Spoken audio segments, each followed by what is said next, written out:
নেতা হুঙ্কার দিয়ে বলতেন খেলা হবে, এখন কার বিরুদ্ধে খেলতেছে, এখন কোন মাঠে খেলতেছে, এখন কি তারা নারায়ণগঞ্জে আছে, এখন কি আর বলে খেলা হবে? হুঙ্কার দেওয়া ভালো নয়। তো কি আপনাদেরই ছেলে, তার হত্যার বিচার কি এই নারায়ণগঞ্জের মানুষ আজ পর্যন্ত পেয়েছে? পায়নি।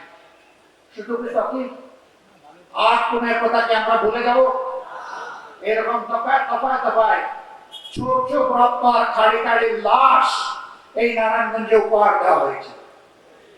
এবং কোন কোন নেতা হুঙ্কার দিয়ে বলতেন খেলা হবে, এখন কার বিরুদ্ধে খেলতেছে, এখন কোন মাঠে খেলতেছে, এখন কি তারা নারায়ণগঞ্জে আছে, এখন কি আর বলে খেলা হবে? হুঙ্কার দেওয়া ভালো নয়। অহংকার আল্লাহ তাআলার চাদর, আল্লাহ তাআলা পছন্দ করেন না, এটা নিয়ে কোনো মানুষ টানাটানি করে। অহংকারীরা তাদের কিছুটা পাওনা পেয়েছে, বাকি পাওনাটাও তারা পাবে, এটা দেশবাসী দেখতে চায়। নতুন করে ওই রকম কোন গঠবাধা এখানে তৈরি হোক, আমরা এটা চাই না। কিন্তু মানুষের মনে বোবা কান্না। আমি এখানে আসার আগে নারায়ণগঞ্জের বিশিষ্ট কিছু ব্যবসায়ী বন্ধুদের সাথে বসেছি, একটুখানি সময় তাদের কথা শুনলাম। কি জন্য একটা আতঙ্ক তাদেরকে তাড়া করছে।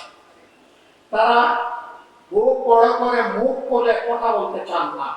সময়ের সাথে সাথে দেখা দেয় নিত্য নতুন প্রয়োজন। রেডি থাকতে হয় প্রতি মুহূর্ত। তাই এলো ইনোভার, যেন আপনি লাইফে থাকেন রেডি প্রতিদিন। Innova, designed for now.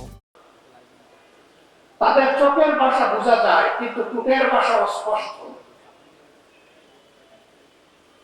শেষ পর্যন্ত একজন নিরাপত্তা ভেঙে বলেই ফেললেন আমরা ভালো নেই। এই চাঁদাবাজরা ভালো থাকতে দিচ্ছে না। এই চাঁদাবাজ কারা, কোন দলের? নারায়ণগঞ্জবাসী আপনারা এদেরকে চিনেন কিনা? দলের নেতা হয়ে বলা হবে আমরা দুর্নীতির টুটি চেপে ধরবো, আর ঘরে ঘরে চাঁদাবাজদেরকে লেলিয়ে দিবেন।